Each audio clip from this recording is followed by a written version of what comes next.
Hey there, movie fans. I'm John Andersen, and I just got back from the Tribeca Film Festival, and I just watched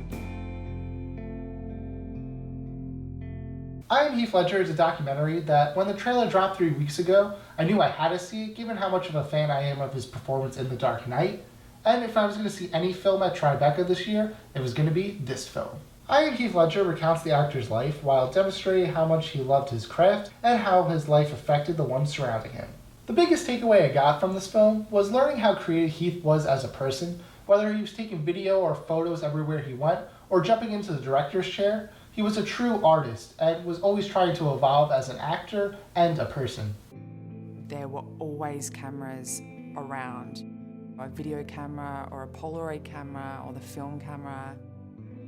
He was always a director. Acting was just a way to get there.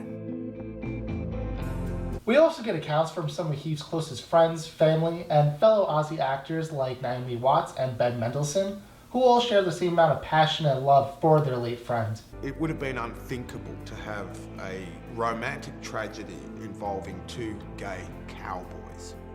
This is one of the biggest heartthrobs on earth, taking on that character. That's an artist. This film really touched me as an aspiring actor, as well as emotionally at a number of times, with some moments hitting me unexpectedly. Heath was the most alive human, and if it wasn't on the edge, it didn't interest him. As for faults, the documentary does breeze through his early life and relationships fairly quickly, but that was obviously because they wanted to touch on more aspects of his life.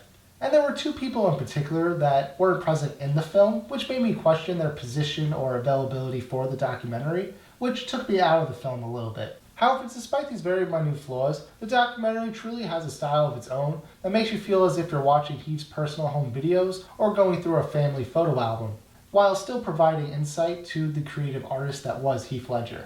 And that's why, for me, I Am Heath Ledger is a really, really good movie. So those are my thoughts on I Am Heath Ledger, and I do highly recommend seeking this one out. Even if you're only a slight fan of his work, I still think you'll get a lot out of it. If not at Tribeca, it's coming to theaters in a limited release on May 3rd and premiering on Spike on May 17th. So once you get a chance to see it, let me know if you agree, disagree down in the comments below. And be sure to look out for my review of The Circle, which I'll be putting out probably on Monday. And be sure to click here to see my review from last weekend on Free Fire. And click over here to see my series reviews on The Prestige and The Amazing Spider-Man. Also be sure to subscribe if you haven't already. Check out my social media links down in the description below. Until next time, don't forget to watch some movies.